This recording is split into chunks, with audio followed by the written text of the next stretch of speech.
बिस्मिल्लाहिर्रहमानिर्रहीम। अस्सलाम वालेकुम। MTH 100 practice question lecture 23 to 45। ठीक है, पहले मैंने आपको लेक्चर 23 से 45 ठीक है एक वीडियो अपलोड की थी पार्ट 1। ठीक है, उसी वीडियो का पार्ट 2 है। ठीक है, लेक्चर 12 पे स्टॉप किया था, तो लेक्चर 13 से हम नेक्स्ट क्वेश्चन स्टार्ट करेंगे। ठीक है, तो लेक्चर 13 क्वेश्चन नंबर 13 में क्या है, देखिए आपके पास ये आपके पास ठीक है दो साइड की वन आपने इसको प्रूव करना है, तो लेफ्ट हैंड साइड को लेंगे और राइट हैंड साइड प्रूव हो जाएगी। तो यहाँ पे देखें आपके पास है 10y बाय साइन वाई। ठीक है, तो इसको आप लिखोगे 10y ठीक है डॉट 1 बाय साइन वाई। ठीक है, और आपको पता है 10 किसके इक्वल होता है, साइन बाय कॉस वाई के डॉट 1 बाय साइन वाई के। ठीक है, तो इसके बाद क्या होगा, इसके बाद आपके पास साइन और साइन आपस में कैंसल आउट हो जाएगा और आपके पास यहाँ पे 1 बचेगा और यहाँ पे कॉस वाई, तो 1 बाय कॉस वाई आपको पता है सेकेंड वाई के इक्वल होता है। ठीक है, ये आपने ट्रिग्नोमेट्रिक आइडेंटिटी याद करनी है ताकि आपको एग्जांपल सॉल्व आउट करना आ जाए। ठीक है, उसके बाद क्वेश्चन नंबर 14 है, इसमें आपको कहा गया है कि कैलकुलेटर को यूज़ किए बगैर आपने बताना है कि आर्क ऑफ साइन इज़ 1/2।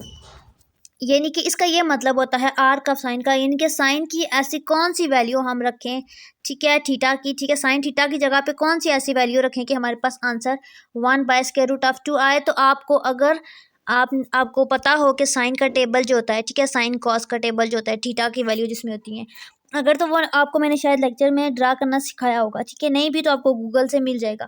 ठीक है, तो आपको पता होगा कि 1/2 कहाँ पे होता है, जहाँ पे भी साइन 45 पे भी 1/2 होता है और cos 45 पे भी, तो 45 इसका आंसर होता है। ठीक है, लेकिन इसको रिवोल्यूशन की फॉर्म में लिखना है। ठीक है, तो इसको पाई की फॉर्म में लिखना है, तो पाई की फॉर्म में देखें कैसे लिखेंगे, 45 किसके इक्वल होता है, पाई होता है 180, तो 180 डिवाइडेड बाय 4 लिखेंगे। ठीक है, तो 180 डिवाइडेड बाय 4 कैंसिल होकर 45 ही आता है, तो हम लिखेंगे 180 की जगह पे पाई और बाय 4, पाई बाय 4 यानी कि इसका आंसर है पाई बाय 4 यानी कि 180/4 यानी कि 45। ठीक है, उसके बाद है क्वेश्चन नंबर 15 है, without using calculator find the exact value.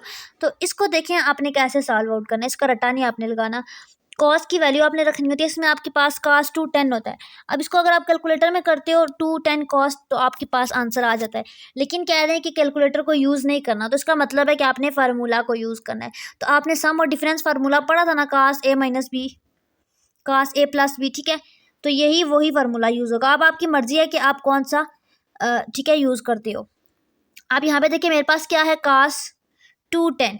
ठीक है, अब मैंने अंदर दो ऐसे नंबर रखने हैं यहाँ पे, ठीक है ब्रैकेट के अंदर कोई ऐसे दो नंबर रखने हैं कि मेरे पास या तो उनको प्लस करो 2 आ जाए या माइनस करो 2 आ जाए, और रखने कैसे हैं सीक्वेंस वाइज, जैसे उसका ऑर्डर क्या होता है रिवोल्यूशन का, 0, 90, 270, 180। ठीक है, ऐसे होता है। तो अब आपकी मर्जी है कि आपने कौन सा रखना है। तो 210 के करीब तरीन कौन कौन सा है, अगर आप यहाँ पे देखो 210 के करीब है, 210 किसके बीच में आता है, 210 आता है 180 और 270 के दरमियान में। अब आपकी मर्जी है कि यहाँ पे 180 रखो या फिर 270 रखो, दोनों में से एक कोई रख सकते हो। तो इन्होंने देखें 180 रखा है यहाँ पे। ठीक है, अब आपकी मर्जी है 180 भी रख सकते हो 270 भी रख सकते हो, मैं दोनों की कंडीशन आपको सॉल्व करके बताऊंगी। ठीक है, यहाँ पे देखिए 180 जब इन्होंने रखा तो 180 में क्या ऐड करेंगे, तो आपके पास 210 आएगा, 30 ऐड करेंगे। ठीक है, तो ये वाला फार्मूला लगेगा cos 180 प्लस cos 130। लेकिन अगर हम रखते हैं 270, तो 270 में से 210 कैसे आएगा, माइनस करेंगे तो 60 माइनस करेंगे तो आ जाएगा, तो माइनस ये। अब आपकी मर्जी है ये वाली कंडीशन लो या ये वाली कंडीशन लो, आप दोनों ले सकते हो, आंसर दोनों का सेम आएगा, आप सॉल्व आउट करके देख लेना। ठीक है, इस तरह से फिर आपने फार्मूला अप्लाई करना है, ये आपके पास फार्मूला हैंड आउट के अंदर मौजूद है। जब जहाँ पे बेसिक आइडेंटिटी वाला लेक्चर नहीं अपलोड किया था, मैंने अलग लेक्चर बनाया था इस टॉपिक पे डिटेल में, और आपको यही कहा था कि इसमें से एक चीज़ भी स्किप नहीं करनी, तो ये वही फार्मूला यूज़ हुआ है। ठीक है, फिर सॉल्व आउट किया देन आंसर आ गया। ठीक है, नेक्स्ट है क्वेश्चन नंबर 16, साइन थीटा ठीक है गिवन है, और find all possible value of theta in range -180 180। ठीक है, इसके दरमियान में जितनी भी वैल्यू है फाइंड आउट करनी है। तो देखिए थीटा साइन थीटा आपको गिवन है ना, ठीक है, तो theta is equal to sine inverse of ये चीज़ आ जाएगी। अब sine inverse of square root of 3/2 कहाँ पे होता है, तो आपने देखना है स्क्वायर रूट ऑफ 3/2 साइन की वैल्यू कहाँ पे आती है, तो साइन 60 पे आती है, ये भी आपको टेबल के अंदर से वैल्यू मिल जाएगी। ठीक है, उसके बाद sine 180 minus theta, sine theta होता है, ठीक है। ये सारा आपने कर लेना है रीड आउट। अच्छा, इसमें क्वेश्चन नंबर 17 जो है ना, इस तरह के क्वेश्चन आएंगे, इसमें से एक क्वेश्चन लॉन्ग आएगा इस टाइप का क्वेश्चन, प्रूव वाला, बेसिक आइडेंटिटी वाले में से, ठीक है। तो लेफ्ट हैंड साइड को राइट हैंड साइड की इक्वल प्रूव करना है। तो लेफ्ट हैंड साइड आपने ले ली 1 minus tan theta divide by 1 minus cot theta. तो इसको तोड़ेंगे, देखिए कैसे तोड़ेंगे। आपके पास टेन थीटा किसके इक्वल होता है, साइन बाय कॉस। तो ऊपर आपने लिखा 1 माइनस, ठीक है, इसको तोड़ा। नीचे आपके पास था कॉट थीटा, ठीक है, ये कॉट थीटा था। तो कॉट थीटा को आपने तोड़ना है तो कॉस बाय साइन होता है, ठीक है। ये वैल्यू अपने माइंड में रखनी है। अब तोड़ लिया, अब आपने क्या करना है, एलसीएम लेना है। यहाँ पे ऊपर एलसीएम लिया, नीचे भी एलसीएम लिया, तो ये आपके पास आ जाएगा, ठीक है। जिनको एलसीएम लेना आता है वो ठीक है, जिनको नहीं लेना आता वो मेरे हैं लेक्चर सुनिए, ठीक है। अच्छा, यहाँ पे देखिए cos theta minus sine theta, ये चीज़ इधर आ गई, और ये जो चीज़ थी डिवीजन में थी। मैंने क्या कहा था, जब डिवीजन को मल्टीप्लाई में कन्वर्ट करते हैं तो ऊपर वाली वैल्यू नीचे और नीचे वाली वैल्यू ऊपर हो जाती है। तो ये वैल्यू यहाँ पे ऊपर थी और ये वाली नीचे थी, तो अब ये साइन थीटा ऊपर चली जाएगी और ये नीचे हो जाएगी, ठीक है। अब हम देखेंगे इसमें कौन कौन सी चीज़ कैंसिल हो रही है। तो यहाँ पे देखें आपके पास है cos theta minus sine theta, लेकिन यहाँ पे cos theta plus sine theta है। तो ये चीज़ और ये चीज़ कैंसिल तो हो जाएगी, तो ऊपर साइन थीटा बच जाएगा और नीचे कॉस थीटा बच जाएगा। ये देखें साइन थीटा और कॉस थीटा, और ये वाला minus sine as it is साथ आ जाएगा। तो आपने यही चीज़ प्रूव करनी थी, तो प्रूव हो गया। साइन कॉस आपके पास 10 होता है तो माइनस 10 आ जाएगा साथ, ठीक है। ये चीज़ आपने प्रूव कर लिया। अच्छा, उसके बाद है verify cos 4a is equal to cos के 2a माइनस, ठीक है। ये चीज़ प्रूव करनी है, तो आपने एक साइड ले लेनी है। इसमें आपके दो एक ही तरीका है कि cos 2a 4a है ना, तो 2a प्लस 2a कर लो, 4a हो जाएगा। और साथ ही आपके पास ये फार्मूला अप्लाई हो जाएगा, सम वाला फार्मूला, ये वाला, ठीक है। और सॉल्व आउट करोगे तो आपके पास प्रूव हो जाएगा। उसके बाद question number 19, find double angle formula. देखें डबल एंगल फार्मूला जो होता है tan 2a का, वो क्या होता है। तो डबल एंगल फार्मूला ये वाला होता है, ये चीज़ आपने माइंड में रखनी है, ठीक है। ये आपके हैंड आउट के अंदर मौजूद है, जहाँ पे बेसिक आइडेंटिटी वाला लेक्चर है ना, उसी के अंदर मौजूद है, ठीक है। उसके बाद question number 20, write the memorise Pythagorean identities, ठीक है। बस ये वहाँ पे है हैंड आउट में, ठीक है। इसी के 3 आइडेंटिटीज हैं उसी टॉपिक के अंदर है, ठीक है। Without using calculator find the value of cos 15 and sin 15, ठीक है। cos 15 और sin 15 की वैल्यू फाइंड आउट करनी है, तो मैं आपको ऊपर करवा चुकी हूँ एक क्वेश्चन जो cos 2 10 वाला है। इसी तरह से आपने इसको स्प्लिट करना है 2 नंबर में। अब आप 2 नंबर कौन से रख सकते हो, देखें cos 15 है ना, तो आप cos 60 रख लो, और 60 माइनस 45 आपके पास 15 होता है, ये रख लो, ठीक है। इसी तरह sin 16 माइनस 45 रख लो, ठीक है। अच्छा, question number 22, prove this one. अच्छा, इसको प्रूव करना है, तो ये भी आप इन्होंने यहाँ पे स्किप कर दिया। चले मैं आपको ये प्रूव करके यहाँ पे दिखा देती हूँ। इसमें देखें क्या है, cot theta minus tan theta है। तो कॉट थीटा, पहले मैं ऊपर वाली साइड सॉल्व आउट करती हूँ, ठीक है। तो क्वेश्चन नंबर 22 में आपने प्रूव करना है लेफ्ट हैंड साइड को राइट हैंड साइड के इक्वल। अच्छा, आपके माइंड में फ़ौरन आया होगा कि यहाँ पे कॉट और टेन है, तो यहाँ पे हम कॉट को खोल लेंगे, टेन को भी खोल लेंगे, एलसीएम ले लेंगे, दोनों का कट करके सॉल्व आउट करेंगे तो आंसर प्रूव हो जाएगा। लेकिन ऐसा बिल्कुल भी नहीं है। क्यों, देखें जब आप ये चीज़ प्रूव करेंगे ना, उस तरीके से जैसे भी मैं बता रही हूँ, वैसे आपके पास आंसर में एक टर्म आएगी, लेकिन आपके पास आंसर में 2 टर्म है। देखें एक अलग है, एक अलग है। तो फिर इसको आपने बेसिकली प्रूव करना है, तो आप इसको कैसे सॉल्व आउट करोगे। आपके पास यहाँ पे एक टर्म है, दूसरी टर्म है, दरमियान में माइनस है। यहाँ पे भी एक टर्म है, दूसरी टर्म में, दरमियान में माइनस है। तो आप ऐसे प्रूव करोगे कि इस टर्म को अलग कर लोगे, इसको अलग कर लोगे, ठीक है, खोलोगे फिर। तो कर लेते हैं अलग, ठीक है। तो क्या आ जाएगा, कोट थीटा आगे नहीं मैं लिख रही, ठीक है, आप समझ जाना कि थीटा है, क्योंकि जस्ट मैं आपको एक्सप्लेन करना चाहती हूँ। साइन थीटा कॉस थीटा, ठीक है, ये चीज़ अलग होगी, और माइनस 10 को भी अलग कर लेंगे, 10 में भी नीचे वही चीज़ आ जाएगी, साइन थीटा कॉस थीटा। अब आपको पता है साइन और कॉस किसके इक्वल होता है। कॉट आपके पास किसके इक्वल होता है, cos by sine, cos divided by sine, ठीक है, ये ऊपर वाली चीज़ है। और यहाँ पे 10 किसके इक्वल होता है, साइन डिवाइडेड बाय कॉज। अब आपके पास यहाँ पे अगर आप नोटिस करें तो ये चीज़ जो है डिवीजन है। अब यहाँ पे एक लाइन आएगी डिवीजन नीचे ये वाली, और उसके नीचे साइन थीटा कॉस थीटा आएगा, और उससे अगले स्टेप में मैं इसको मल्टीप्लाई को डिवीजन में कन्वर्ट करूँगी, ठीक है, या यहाँ पे कर दूँ, ठीक है, साइन कॉज है डिवाइडेड बाय साइन कॉज है। अब मैं अगले स्टेप में क्या करूँगी, इस डिवीजन को ख़त्म करूँगी। तो लेट्स सपोज कि इस डिवीजन को ख़त्म करते हैं। यहाँ पे है कॉस बाय साइन है ना, ठीक है। डिवीजन को मल्टीप्लाई में करेंगे तो ऊपर वाली चीज़ नीचे और नीचे वाली चीज़ ऊपर हो जाएगी। तो यहाँ पे साइन बाय 1 है, तो यहाँ पे 1 बाय साइन कॉस हो जाएगा, ठीक है। सेम इसी तरह दरमियान में माइनस आ जाएगा और यहाँ पे भी साइन बाय कॉस था और 1 बाय साइन कॉस हो जाएगा, ठीक है। अब यहाँ पे कुछ चीज़ें कैंसिल आउट हो रही हैं, वो आपने कैंसिल करनी है। तो यहाँ पे देखिए कॉस है, यहाँ पे भी कॉस है, यहाँ पे भी साइन है, यहाँ पे भी साइन है, तो कैंसिल होगी। अब हमारे पास क्या बचा, यहाँ पे देखें, यहाँ पे हमारे पास 1, ऊपर से 1 बचा और नीचे हमारे पास 2 साइन बच गए।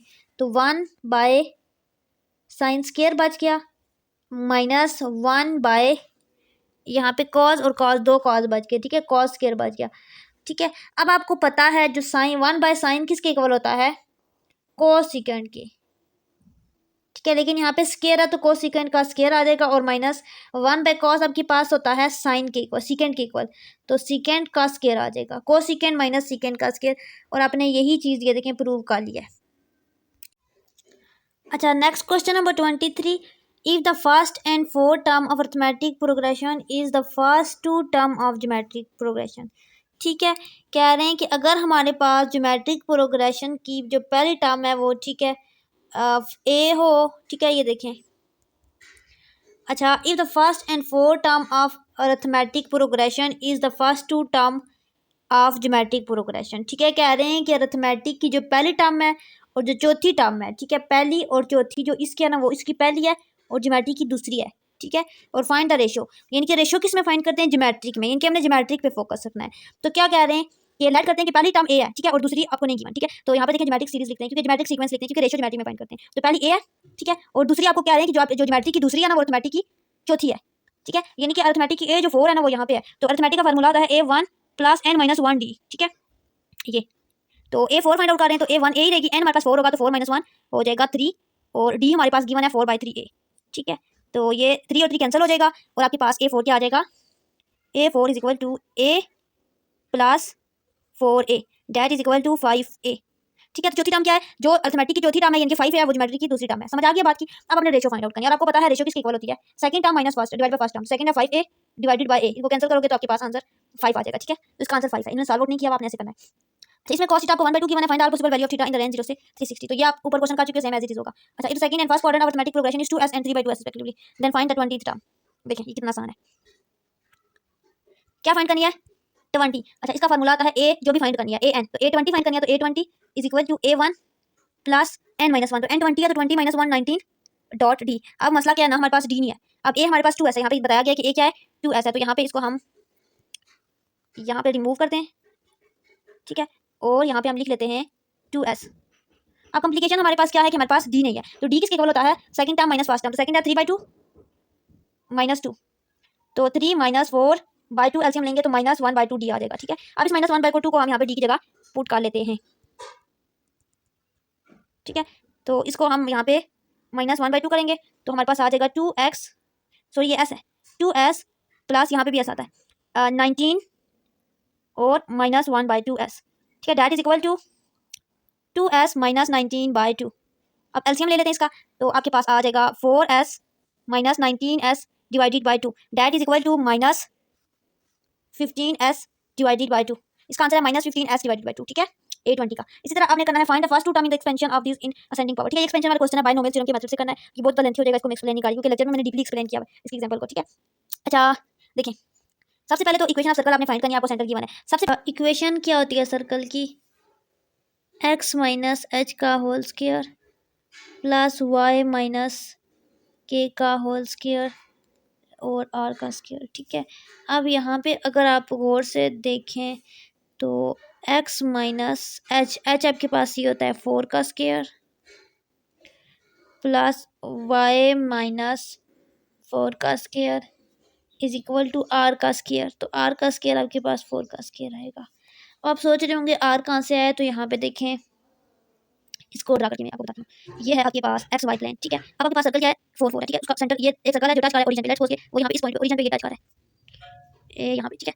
ये यहाँ पे टच कर रहा है और ये सर्कल में सही बना, ठीक है। तो सेंटर किया और सेंटर 4 4 है, यानी कि यहाँ पे 4 है और यहाँ पे भी 4 है, ठीक है। और ये एच और ये अब रेडियस क्या होता है, सेंटर से लेकर किसी भी पॉइंट का डिस्टेंस। अब यहाँ तक का डिस्टेंस 4 है, यहाँ तक का डिस्टेंस 4 है, यानी हर पॉइंट का डिस्टेंस सेम है, तो आपके पास रेडियस होता है वो। अगर डिफरेंट होता तो फिर भी यहाँ पे सेम है, तो आप आर स्क्वायर इसको लिख लोगे, ठीक है। तो 4 का स्क्वायर लिख लोगे, ठीक है। नेक्स्ट है find the slope of the line. अच्छा, स्लोप का क्वेश्चन आपको मैंने हैंड आउट में एक्सप्लेन किया था, लेकिन कर देती हूँ, ठीक है। इसमें आप क्या करते हो, m is equal to y2 minus y1, y2 ये होता है माइनस y1, ठीक है। तो आपके पास आ जाएगा is equal to x2 minus x1, ठीक है, -2 -3 that is equal to -3 minus minus +1 divided by -2 -3। अच्छा जी, डेट इज इक्वल टू -3 +1 हो जाएगा, 3 में से 1 गए 2 -2 डिवाइडेड बाय -3 -2 -5, ठीक है।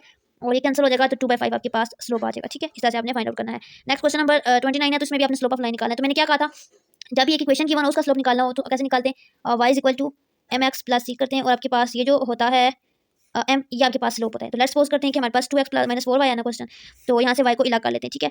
तो यहाँ पे -4y एज इट इज रहेगा और यहाँ पे -2x प्लस 10 होगा, ठीक है। अब इस -4 को मैं यहाँ पे डिवाइड करूँगी, तो y इज इक्वल टू आ जाएगा -2 बाय -4x प्लस 10 बाय -4। तो आंसर क्या आ जाएगा, स्लोप। अब आपने क्या करना है, इस इक्वेशन को और इस इक्वेशन को कंपेयर करना है। तो जहाँ पे m है वहाँ पे हाईलाइट करना है। तो यहाँ पे m की जगह पे ये आ रहा है मेरे पास -2/4, तो m किसके इक्वल है, -2/4। इसको हम काटेंगे, नीचे भी माइनस है तो माइनस माइनस कैंसिल हो जाएगा, 2 और 4 कैंसिल हो जाएगा, तो 1/2 आंसर आ जाएगा प्लस। तो ये आपके पास स्लोप आ गया इक्वेशन का, ठीक है। इस तरह से आप इक्वेशन का स्लोप फाइंड आउट कर सकते हो, ये इंपॉर्टेंट है, ठीक है। अच्छा, are the line parallel perpendicular or neither, ये मैंने कल MTH 100 की जो प्रैक्टिस क्वेश्चन की वीडियो बनाई थी उसमें भी इस तरह के क्वेश्चन थे, ठीक है। तो सेम ही है। अच्छा, यहाँ पे देखिए बता रहे हैं कि इक्वेशन परपेंडिकुलर है, पैरेलल नीदर है, ठीक है। सबसे पहले तो दो स्लोप निकालें, ठीक है, इसका और इसका स्लोप। तो स्लोप निकाल लेते हैं। देखें x प्लस 2y है ना, तो यहाँ से मैंने y इज इक्वल टू मेरे पास हो जाएगा -x/2 प्लस 10/2, ठीक है। ये इक्वेशन 1 का आ गया फॉर्म, सॉल्व करके इक्वेशन 2 की भी कर लेते हैं, ठीक है। y is equal to -6x divided by -6 -3, ठीक है, और +7, ठीक है। अब आपने स्लोप को कंपेयर करना है, तो मैंने आपको क्या कहा था, x के साथ जो वैल्यू है वो स्लोप है, ये चीज़ स्लोप है। तो पहली वाली का स्लोप है -1/2, ठीक है, और दूसरी वाली का स्लोप है 3 1 3 3 2 6, ठीक है, 2 y is equal to m2 is equal to 2, ठीक है। अब आपने यहाँ पे देखना है कि ये स्लोप क्या है। देखें, एक का स्लोप आया है -1/2, दूसरे का स्लोप आया है 2। अब आपने देखना है पैरेलल हैं, परपेंडिकुलर हैं या फिर नीदर हैं। तो सबसे पहले हम देखते हैं पैरेलल के लिए क्या होता है कि m1 is equal to m2 होता है, ठीक है। तो यहाँ पे देखिए ये m1 का स्लोप और है, m2 का और है, इक्वल नहीं है, इनके नॉट इक्वल है, यानी कि ये पैरेलल वाला केस क्रॉस हो गया, ठीक है, फेल हो गया। अब हम परपेंडिकुलर वाला केस चेक करते हैं। तो परपेंडिकुलर वाले में क्या होता है, दो स्लोप को सॉल्व करते हैं और आंसर हमारे पास -1 आता है। तो देखते हैं कि ये आ रहा है -1/2 और 2 है, तो इसका आंसर देखते हैं, -1 आ रहा है, तो ये 2 से कैंसिल हो जाएगा, तो आंसर -1 आ गया, प्रूव हो गया, यानी कि इसका स्लोप परपेंडिकुलर है, ठीक है। अगर परपेंडिकुलर ना आता, यानी कि गिनती का कोई और नंबर आंसर आ जाता, 2 आ जाता, 3 आ जाता, 4 आ जाता, ठीक है, तो तब हम क्या कहते हैं कि स्लोप्स आर नीदर वाला केस सेटिस्फाइड है, यानी कि ना तो पैरेलल है ना ही परपेंडिकुलर है। Next question number 31 without using calculator, ठीक है, वो ये मैं आपको ऊपर करवा चुकी हूँ। 150 है ना, तो आपने इसको कैसे सॉल्व करना, देखिए आपने ले लेना है, सिंपल सी बात है। 150 के करीब होता है cos 180, ठीक है, cos 180 -30, और ये cos का डिफरेंस वाला जो फॉर्मूला है वो यूज़ करके सॉल्व करना है। मज़ीद कमिंग वीडियोज़ के लिए चैनल के साथ इन टच रहें, चैनल को सब्सक्राइब करें, दुआओं में याद रखें। अल्लाह हाफिज़।